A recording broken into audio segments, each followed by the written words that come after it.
Hi hello నమస్తే, నేను కృష్ణ అండి.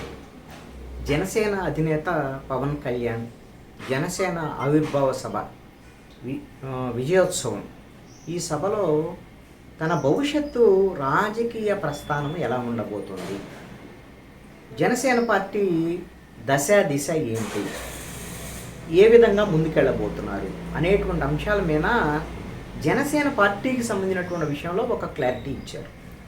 చాలా స్పష్టంగానే ఈ క్లారిటీ వచ్చింది. అదేమిటి అని అంటే, సనాతన ధర్మాన్ని కాపాడటం కోసం హిందూ మతం మీద జరిగేటువంటి దాడిని, ఆ దాడి నుంచి హిందూ దేవాలయాలను కాపాడటం కోసం వాళ్ళ తరపున తాను మాట్లాడతాను, జనసేన మాట్లాడబోతోంది. ఇప్పుడు నేను ఏదో కొత్తగా రాజకీయం కోసం ఈ హిందుత్వాన్ని కాపాడేటువంటి ప్రయత్నాలను ప్రారంభిస్తున్నా అనేటువంటి వాదన తప్పు. తన పుట్టుక దగ్గర నుంచే తన రక్తంలోనే హిందుత్వం అనేటువంటిది ఉంది అనేటువంటి విషయాన్ని స్పష్టం చేశారు పవన్ కళ్యాణ్. ఇప్పుడు వరకు ఉన్నటువంటి 7 సిద్ధాంతాల గురించి చెప్తూనే ఆ 7 సిద్ధాంతాలు ఎందుకు ఎలా తీసుకున్నాం అనేటువంటి విషయాన్ని కూడా చెప్పారు. అయితే గమ్మత్తు ఏమిటి అని అంటే, ఈ 7 సిద్ధాంతాలు జనసేన పార్టీ సిద్ధాంతాల్లో మత ప్రమేయం లేని రాజకీయాలు, కులాలను కలిపేటువంటి సిద్ధాంతము, ఇలాంటివి ఉన్నాయి. దీని మీద చాలా కన్ఫ్యూజన్ క్రియేట్ అవుతోంది, కాంట్రడిక్టరీగా ఉన్నాయి అనేటువంటి విషయాలను కూడా పవన్ కళ్యాణ్ అంగీకరించారు. అయితే దాన్ని సమర్థించుకునేటువంటి ప్రయత్నం కూడా చేశారు. ఇటీవల పవన్ కళ్యాణ్ మీద నేషనల్ మీడియాలో, ఇంగ్లీష్ మీడియాలో వచ్చినటువంటి కొన్ని వార్తా కథనాలు, పవన్ కళ్యాణ్ ఒకప్పుడు లెఫ్టిస్ట్గా ఉండి ఇప్పుడు రైటిస్ట్గా మారాడు అనేటువంటి విధంగా, ఇప్పుడు సనాతని హిందుత్వ ధర్మాన్ని కాపాడటానికి సనాతనిగా మారాడు. ఏంటి మార్పు, ఈ కాంట్రడిక్షన్ ఏంటి, ఈ కన్ఫ్యూజన్ ఏంటి, లేకపోతే రాజకీయాల కోసం తన ఇష్టారీతిని ఏదైనా చేసేస్తాడా అనేటువంటి విధంగా వాళ్ళు రాసినటువంటి కథనాల మీద దానికి సుదీర్ఘమైనటువంటి వివరణ ఇచ్చేటువంటి ప్రయత్నం పవన్ కళ్యాణ్ చేశారు. దాంట్లో భాగంగానే భవిష్యత్తు అంతా సనాతన ధర్మాన్ని కాపాడేటువంటి కోణంలోనే తన రాజకీయం ఉంటుంది అని చెప్పారు. అయితే పవన్ కళ్యాణ్ని ఒక విషయంలో అభినందించవచ్చు. ఈ విధమైనటువంటి తన అభిప్రాయాల్లో మార్పు వచ్చింది, తను మార్పు చెందాను అనేటువంటి విషయాన్ని పవన్ కళ్యాణ్ అంగీకరించారు. మార్పు మంచిదే, కొన్ని సందర్భాల్లో ఆ మార్పు పతనానికి కూడా దారితీయొచ్చు అని కూడా పవన్ కళ్యాణ్ చెప్పారు. మరి భవిష్యత్తులో ఈ వచ్చినటువంటి మార్పు, ప్రారంభంలో చెగువేరా, అదేవిధంగా ఇప్పుడు సావర్కర్ వరకు అనుకోరు. సపోజ్ ఇప్పుడు సనాతన ధర్మము, హిందుత్వ ఎజెండా, లేకపోతే బీజేపీ రోడ్ మ్యాపు, ఇవన్నిట్లో ఇంకా సావర్కర్ వరకు వెళ్ళినట్లే. మరి దీనికి ఏంటి మార్పుకి నేను మార్చుకున్నాను అనేటువంటి విషయాన్ని చెప్తున్నారు. మరి ఈ మార్పును ప్రజలు అంగీకరిస్తారా, అంగీకరించరా అనేటువంటి దాని మీద ఇది విజయమా పతనానికి దారి తీస్తుందా అనేటువంటిది భవిష్యత్తు నిర్ణయిస్తుంది. పవన్ కళ్యాణ్ ఒక దారి అయితే ఒక నిర్ణయించుకున్నారు. దీనికి ఎందుకు ఈ దారి నిర్ణయించుకున్నారు, దీనికి కారణం ఏంటి అనేటువంటి అంశాల మీద కూడా ఒక రకమైనటువంటి సంకేతము ఈ సభలో ఇచ్చారు. ఏమిటి అని అంటే, జనసేన పార్టీ ఆంధ్రప్రదేశ్లో ఏర్పడింది, 10 ఏళ్లలో ఆయన డిప్యూటీ సీఎం వరకు అయ్యాడు, 21 మంది ఎమ్మెల్యేలు వచ్చారు, 2 ఎంపీలు వచ్చారు, 100% స్ట్రైక్ రేట్ వచ్చింది. నెక్స్ట్ ఏంటి పవన్ కళ్యాణ్ టార్గెట్, ఆంధ్రప్రదేశ్లో ముఖ్యమంత్రి కావాలి. అదేమి సభలో చెప్పలేదు, వాళ్ళ ఎప్పుడు కూడా జన సైనికుల కోరికే కదా.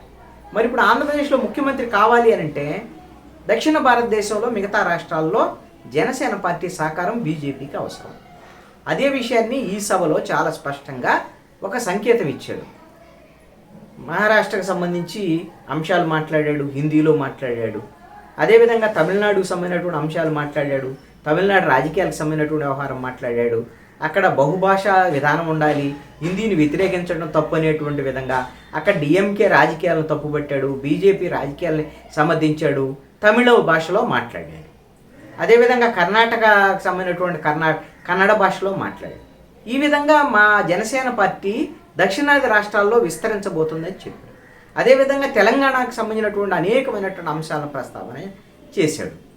తెలంగాణకు సంబంధించినటువంటి పొగడ్తలు, వ్యవహారం ఇవన్నీ కూడా చేసినటువంటి పరిస్థితులు ఉన్నాయి. అంటే దక్షిణాది రాష్ట్రాల్లో మా జనసేన సహకారం బీజేపీ ఎదుగుదలకు ఉంటుంది, బీజేపీ నన్ను ఇక్కడ ముఖ్యమంత్రిని చేస్తుంది అనేటువంటిది ఆయన కోరిక.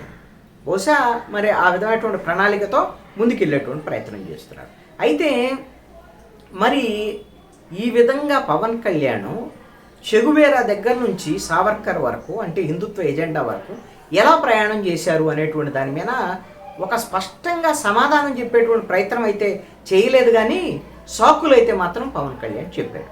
అదేమిటి అని అంటే, చెగువేరాను అభిమానించాడట. ఎందుకు అని అంటే, ఆయన ఒక డాక్టర్ అయ్యుండి చెగువేరా ప్రజలకు వైద్యం చేసే డాక్టరు సమాజానికి వైద్యం చేసేటువంటి ఆలోచనలతో విప్లవ సిద్ధాంతాల వైపు వెళ్ళాడు. అందుకని ఆయన వ్యక్తిత్వం నచ్చి నేను చెగువేరాని అభిమానించాను అని చెప్పాడు. అంటే ఆయన వ్యక్తిత్వం నచ్చింది కానీ ఆయన సిద్ధాంతం నచ్చలేదు వెనక అని. ఒకప్పుడేమో సిద్ధాంతం కూడా నచ్చింది, నాకు కమ్యూనిజం గొప్పది అది ఇదని కమ్యూనిస్టులతో పొత్తు పెట్టుకొని కమ్యూనిస్టులతో తిరిగి ఎప్పుడు చెప్పినప్పుడు ఆ సిద్ధాంతం నచ్చింది. అప్పుడు ఏం చెప్పాడు, మా నాన్న నెల్లూరులో ఉన్నప్పుడు హారతి పళ్ళం దాంట్లో సిగరెట్ వెలిగించుకున్నాడు అని చెప్పాడు ఆ రోజున. ఇప్పుడు ఏం చెప్పాడు ఈ రోజున సభలో, మా నాన్న 20 ఏళ్ల వయసులో ఉమ్మడి కమ్యూనిస్ట్ పార్టీలో మెంబరు, ఆ తర్వాత ఆయన రామభక్తుడుగా మారిపోయాడు, మా ఇంట్లో రామనామ జపం జరిగేది ఎప్పుడు నిరంతరంగాని నిన్న చెప్పాడు. వాళ్ళ నాన్న మారితే కమ్యూనిస్ట్ నుంచి రాముడు భక్తుడిగా మారచ్చు, తప్పేం కాదు. అలాగ మారటానికి కూడా తప్పు కాదు. ఇంకా చాలా మాట్లాడారు నెల్లూరులో, నేను చాలామందిని చూశాను. కొంతమంది కమ్యూనిస్ట్ నాయకులు ఉన్నారు, వాళ్ళ పిల్లల క్యాపిటలిస్టులుగా మారారు. అవన్నీ మార్పు వాళ్ళలో వస్తే ప్రజలు దాన్ని, అందుకనే కమ్యూనిస్టులు అట్లా ఎవరన్నా ఉంటే వాళ్ళకి సంబంధించినటువంటి విషయంలో ప్రజల నిర్ణయానికి సంబంధించినటువంటి వ్యవహారం, అది కొంతమంది నాయకులకు సంబంధించినటువంటి వ్యవహారం. తర్వాత ఎంజే అక్బర్ ప్రస్తావన కూడా చేశారు, ఒక సీనియర్ జర్నలిస్టు, ఇంగ్లీష్ మీడియాకు సంబంధించినటువంటి ఆయన. బీజేపీ రాజకీయాలను తీవ్రంగా వ్యతిరేకించి ఆ తర్వాత బీజేపీ తరపునే ఆయన పార్లమెంట్కి వెళ్ళారు అనేటువంటి విషయాన్ని, తర్వాత బీజేపీ రాజకీయాలను ఆయన అంగీకరించారు అని. అది ఎంజే అక్బర్ వ్యక్తిగతమైనటువంటి అంశము.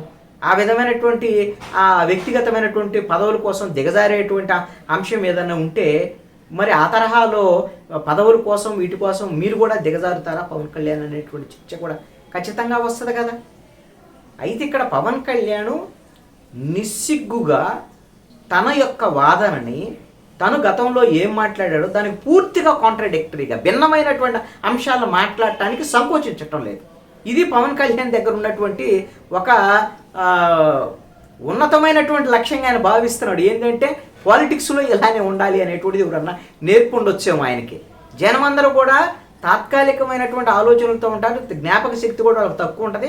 మనం అప్పుడేం మాట్లాడామనేది వీళ్ళకి ఇప్పటికేమీ గుర్తుండదు, అందుకని మనం ఏం మాట్లాడినా వినేస్తారని అనుకుంటారు. ఆ విధంగా అయితే జనసేనకు సంబంధించినటువంటి వాళ్ళు, ఆయన ఫాలోయర్స్ అలాగా ఆయన ఏం చెప్పినా సరే గుడ్డిగా నమ్ముతారేమో, అంధభక్తులా ఉంటే ఉండొచ్చేమో. కానీ ప్రజలు అలా నమ్ముతారా అనేటువంటిది మాత్రం భవిష్యత్తులో చూడాలి, నమ్ముతారా లేదనేటువంటి అంశం. ఇప్పుడు చెగువేరా దగ్గర నుంచి అదేవిధంగా ఇంకా చాలామంది ప్రస్తావనలు కూడా ఆయన చేశాడు.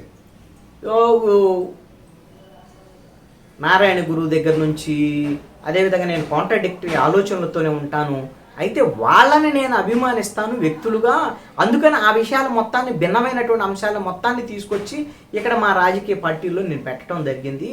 ఇదే కాంట్రాడిక్టరీ తప్ప నా విధానం అయితే కరెక్ట్గానే ఉంది. నేను మొదటి నుంచి నా ఆలోచనలు అయితే నేను రాజకీయాల్లోకి రావాలని, నా హిందుత్వం అనేటువంటిది నా బ్లడ్లోనే ఉంది అనేటువంటిది చెప్తున్నటువంటి మాట.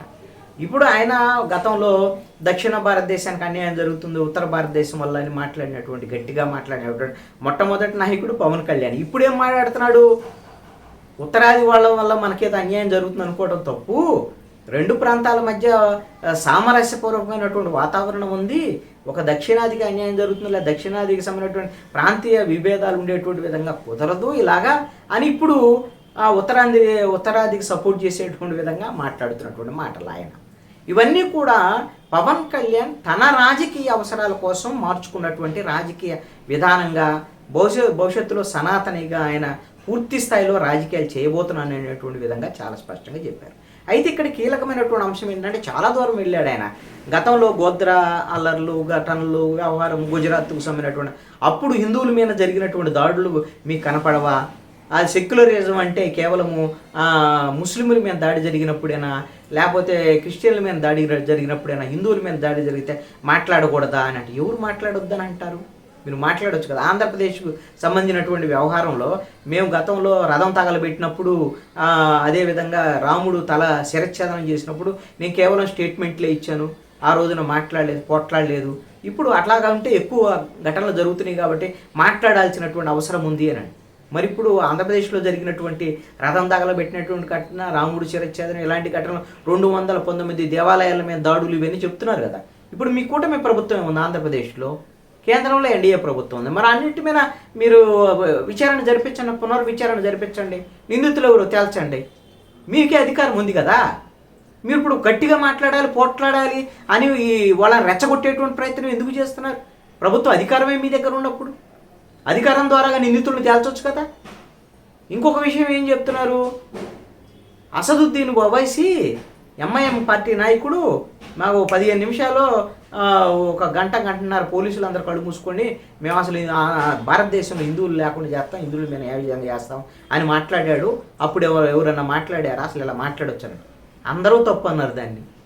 ఇప్పుడు అసదుద్దీన్ ఓవైసీ ఎందుకు మాట్లాడతాడు అని అంటే ఆయన రాజకీయం కోసం ఆయన మాట్లాడుకొని రెచ్చగొట్టి ఇంకొక వైపు బీజేపీకి అవకాశం వచ్చేటువంటి విధంగా చేసి బీజేపీకి ఉపయోగపడేటువంటి రాజకీయాలు చేయడంలో నంబర్ 1 అసదుద్దీన్ ఓవైసీ. ఆయన ఏమన్నా మొత్తం ముస్లిం ప్రపంచం మొత్తానికి ఆయనే ప్రతినిధి కాదు కదా. ఆయన మాట్లాడినటువంటి మాటలు ఎవరూ సమర్థించరు. ఆయన మాట్లాడిన దాని మీద కేసులు కూడా నమోదైనవి. అలాంటప్పుడు అవి ఎప్పుడో జరిగినటువంటి ఘటనలు వాటిని తీసుకొచ్చి మరి ఇప్పుడు వాటిని ఎవరు సమర్థిస్తున్నారు? ఎవరు సమర్థించరు కదా. ఇప్పుడు వాటిని అడ్డం పెట్టుకొని మీరు హిందువులు కూడా మీరు మాట్లాడాలి, పోట్లాడాలి, బయటికి రావాలని రెచ్చగొట్టేటువంటి ప్రయత్నం ఈ రోజున పవన్ కళ్యాణ్ చేయటం కేవలము రాజకీయ అవసరాల కోసం చేస్తున్నారు అనేటువంటిది మాత్రం స్పష్టంగా అర్థమవుతుంది.